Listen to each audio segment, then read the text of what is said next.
बात की लातेहार हम क्यों आए थे और हमको क्या ऐसा गुनाह किए, क्या ऐसा हम गलती किए कि हमको डिटेन किया गया, हमको हिरासत में लिया गया। इस बात को पहले राज्यवासियों को हम बताना चाहेंगे। ये एक बहुत ही मर्माहत वाली घटना आप लोग को हम बताना चाह रहे हैं कि बालूमाथ लातेहार जिला का बालूमाथ थाना अंतर्गत आरा निवासी आदिवासी परिवार द्वारिका गंजू, उसके कुल 3 बच्चे हैं। एक आर्यन 3 वर्ष का, दीपिका 6 वर्ष का और माही 9 वर्ष का, और सारे बच्चे एक साथ मर गए। इतना मर्माहत और दुखदायी घटना को हम सुन करके गांव वाला जब बुलाए तो हम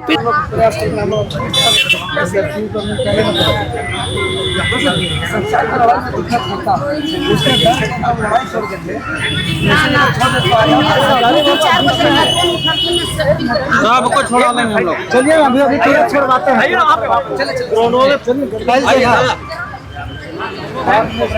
देवेंद्र महतो जिंदाबाद। हेलो, नारा कोई नहीं लगाएंगे, नारा एकदम मत लगाइए, ठीक है।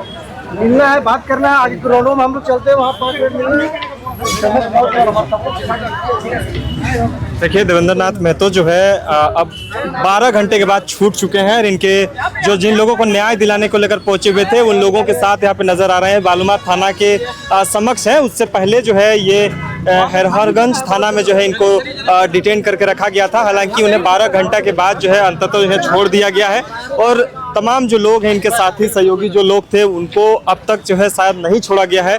और अभी जो है तमाम जो लोग हैं वो चाह रहे हैं कि इनके साथी जो लोग हैं उनको भी छोड़ा जाए और साथ में जो है न्याय के लिए जो है रांची सिल्ली से आकर जो है लातेहार में जिस तरह से जो यहाँ पे पहुंचे हुए थे। हालांकि आप देखिए कि यहाँ पे इन्हें छोड़ दिया गया है। अब देखना है कि क्या होता है।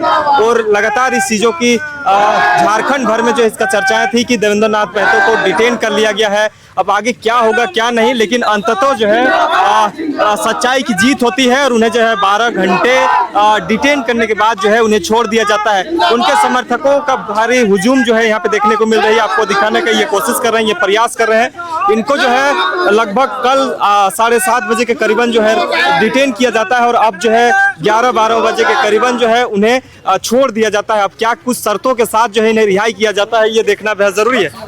देवेंद्र जी, 12 घंटा तक जो है डिटेन करके रखा गया, क्या स्थिति हुई थी, क्या हुई थी जो आपको अचानक से डिटेन कर लिया गया? इधर आगे से लीजिए ना। देखिए, राज्यवासियों को सबसे पहले हम बताना चाहते हैं कि जिस बात को लेकर के गर्व करते हैं कि हमारा झारखंड अलग राज्य हो गया, अब हम सुखी संपन्न से रहेंगे, सुरक्षा के साथ रहेंगे, निर्भय के साथ रहेंगे।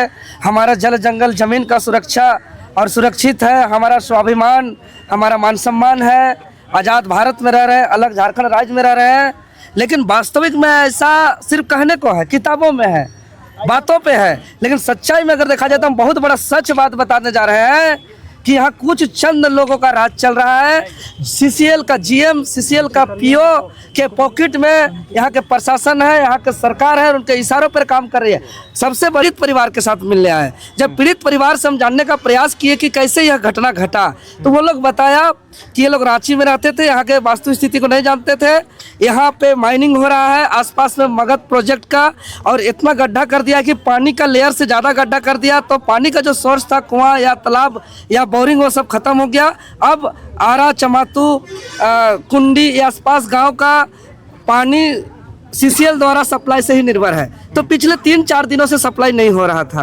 मैंने पानी से तड़प रहे थे प्यास की वजह से, दस्त से खुजली हो रहा था। बच्चों को दूर से दिखाई पड़ा पानी, तो वो प्यास बुझाने के लालसा से वहाँ पानी के पास गया, लेकिन उसका पानी तो नहीं बुझा। वो तालाब, वो कुआं, वो गड्ढा मौत का घाट बना और वहाँ पे उनका मृत्यु हो जाता है। इतना झकझोर देने वाली मर्माहत और दुखदाई घटना जब हुआ, हम वहाँ से सोचे कि CCL को बात करना चाहिए कि जब पिछले 9 सालों से यहाँ पर काम कर रहे हैं और वहाँ के जो विस्थापित रैयत है, जो वहाँ के आदिवासी मूलवासी हैं, अगर खनन हो रहा है तो खनन के बदले पानी सप्लाई करना, पेयजल का समय पर नियमित रूप से पर्याप्त मात्रा में करना, शिक्षा का व्यवस्था करना, स्वास्थ्य सुविधा का व्यवस्था करना, और सबसे बड़ी बात जो माइनिंग हो रहा है उसका ब्लास्ट से पूरा घर दहल रहा है, एकदम घर के किनारे तक पहुंच गया। इन लोगों को पुनर्वास भी नहीं कराया गया है। तो हमने कहा कि सोचा कि भाई जब इतना लोगों को हम लोग पर भरोसा है, टाइगर जयराम महतो जी पर भरोसा है, झारखंड लोकतांत्रिक क्रांतिकारी मोर्चा पर भरोसा है, तो क्यों ना जीएम और प्रोजेक्ट पीओ से बात किया जाए। हमने वार्ता करने का प्रयास किया और जब बात किया तो उन्होंने साफ स्तर पर कहा कि हम आने की स्थिति में नहीं है। जब आने का स्थिति में नहीं है, जब बोला गया तो हम लोग ठीक है, हम प्रोजेक्ट कार्यालय आ रहे हैं, बोले ठीक है आइए, बोला तब प्रोजेक्ट कार्यालय में थे जीएम पीओ सब। लेकिन जब जाने वाले थे कोई फोन कर दिया, लोग पहुंच रहे हैं, आप निकल जाइए। और वहाँ बहुत प्रयास किए वार्ता करने का, और वार्ता करने का प्रयास किए, उसके बावजूद वहाँ साफ स्तर पर वार्ता के लिए मना कर दिया। मतलब 4 बच्चों का मौत से उनको कोई तकलीफ नहीं, उनको कोई इंसानियत और मानवता का धर्म नहीं, इस तरीके का हमको महसूस हुआ। तो फिर क्या उपाय है? तो गांव वाले सबको ही बताए जहाँ माइनिंग हो रहा है साइट पे चलिए, तुरंत वो आ जाएगा।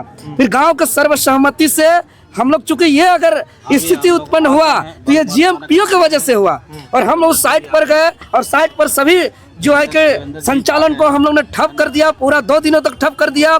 और सुबह में जब हमने ऊपर में बात किया कि आपका सीसीएल को यहाँ का पीओ और जीएम बर्बाद कर देगा, ये लोग जो है कि सही से काम नहीं कर रहे हैं, तो उधर से जब दबाव आया तो वार्ता के लिए तैयार हुए, और उधर से कॉल आता है ऑफिस तरफ से कि 10 बजे हम पहुंच रहे हैं, जो मांग है आप लोग तैयार रखिएगा। उसके बाद फिर क्या ऐसा होता है, उसको कोई मनोबल बढ़ाता है और वो आता नहीं है। और दिन भर हम लोग उसका प्रतीक्षा में थे कि हम लोग आएंगे, जीएम साहब, पीओ साहब, और हम लोग शांतिपूर्ण तरीके से वार्ता करेंगे, आदिवासी मूलवासी मूल रैयतों के अधिकार की बात करेंगे। जब उनके जिसके जमीन पर कोयला निकाला जा रहा है, पूरे आंध्र प्रदेश से लोग आकर के रोजगार पा रहे हैं। डिटेन करने के पीछे का हाँ, मतलब तो क्या? उसी का हम आ रहे हैं। तो जब शाम होते होते फिर वो लोग आकर के हम लोग को धमकी दिया कि हम लोग तुम लोग को फंसा देंगे, जेल भेज देंगे, हम लोग को तुम लोग को डिटेन कर लेंगे। हम साफ साफ कह दिए, हम बाबा साहब अम्बेडकर को मानते हैं, हक अधिकार का बात करना हमारा पीसफुल राइट है।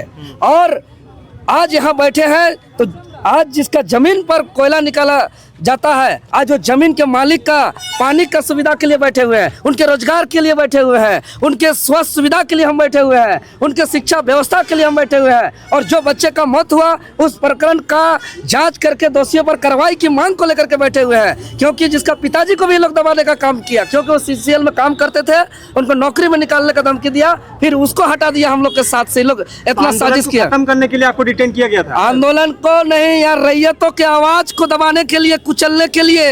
लेकिन आज हम राज्यवासियों से कहना चाहते हैं कि यहाँ पूरा शोषण है, अत्याचार है, जुर्म है। चंद मुट्ठी लोग यहाँ के पहाड़ को, पर्वत को, जल जंगल जमीन को कोड़ रहे हैं, कोयला निकाल रहे हैं, बॉक्साइट निकाल रहे हैं, आयरन निकाल रहे हैं। लेकिन बालूमाथ में जो मगध परियोजना है वहाँ आज पिछले 9 सालों से खनन हो रहा है, लेकिन आरा चमातू में एक शिक्षा का व्यवस्था नहीं है, पानी का व्यवस्था नहीं है, सीएसआर फंड का कुछ विकास नहीं है, डीएमएफटी फंड का कुछ विकास नहीं है, उन लोग का पुनर्वास नहीं है। और इतना डराया जा रहा है इन लोग को कि ये लोग बोल भी नहीं पा रहे हैं। तो सोचिए, हाँ, आवाज को दबाया जा रहा है। लेकिन आज राज्यवासियों से पूछना चाहते हैं कि इस तरीके से आंध्रा से आए हुए पीवीआर कंपनी, इस तरह से बाहर से आए हुए सीसीएल बीसीसीएल के जीएम, सीएमडी और यहाँ के प्रोजेक्ट ऑफिसर लोग यहाँ के लोगों को कब तक यहाँ के हक अधिकार की आवाज को कुचलने का काम करेंगे, कब तक दबाने का काम करेंगे, कब आखिर पहले जब यहाँ के अंग्रेज जो शोषण कर रहे थे, अंग्रेज से भी बदतर शोषण किया जा रहा है, अत्याचार किया जा रहा है, जुर्म किया जा रहा है। हम लोग निहत्थे थे,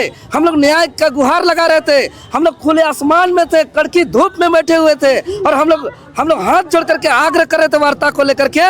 लेकिन ये लोग वार्ता नहीं किया, और शाम होते होते लाठी, बंदूक, गली और पुलिस का छावनी से तब्दील कर दिया गया। हम कह रहे कि बाबा साहब अम्बेडकर का अपमान है, ये तो लोकतांत्रिक व्यवस्था का अपमान है, ये तो संवैधानिक व्यवस्था का अपमान है। जब अंग्रेज के भारतीयों को शोषण, अत्याचार, जुर्म करता था, तब उस समय तो भगत सिंह लड़ा, उस समय चंद्रशेखर आजाद लड़ा, सुभाष चंद्र बोस लड़ा, बिरसा मुंडा लड़ा।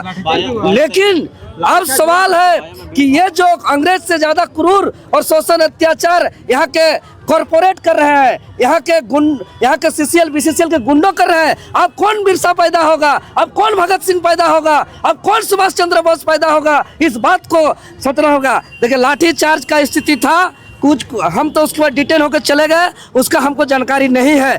लेकिन कौन कौन थाना आपको ले जाया गया, कहाँ रखा गया? देखिए, हमको रात में अलग अलग थाना ले जाया गया, और कहाँ कहाँ ले जाया गया ये कुछ बात गोपनीय है।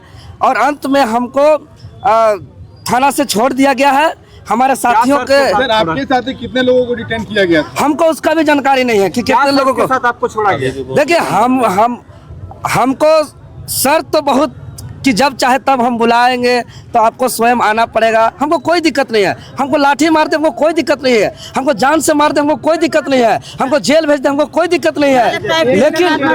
लेकिन आज सवाल है कि इस शोषण से कौन लड़ेगा। लेकिन हम लोग डरने वाले नहीं हैं। हम जेल के अंदर जो हम थे लगभग आज कम से कम जो 20-22 घंटा वहाँ रात भर हम सोए नहीं हैं। हम तड़प के बिताए हैं। ये डस्ट का, ये कोयला का डस्ट में हम लोग खदान में आंदोलन माइनिंग क्षेत्र में कर रहे थे। पूरा मेरा जो है कि इतना खतरनाक टाइप से हो गया था, हम सो नहीं पा रहे थे, खुजली हो रहा था हम लोग का। जब हम सुबह नहाए, सफेद कलर का लक्स साबुन था, उस साबुन को देख रहे थे तो काला हो गया। सोचिए वहाँ का अनकंट्रोल पॉल्यूशन से कैसे जी रहे हैं लोग। तो इसीलिए हम डरेंगे नहीं। आंदोलन आगे जारी रहेगा कि जी बिल्कुल आंदोलन जारी रहेगा। स्पष्ट को क्या क्या दिलाने की मांग रखी है? जी स्पष्ट रूप से पीड़ित और रैयत और वहाँ का जो मूल रैयत है उसके लिए जो हम लोग का जो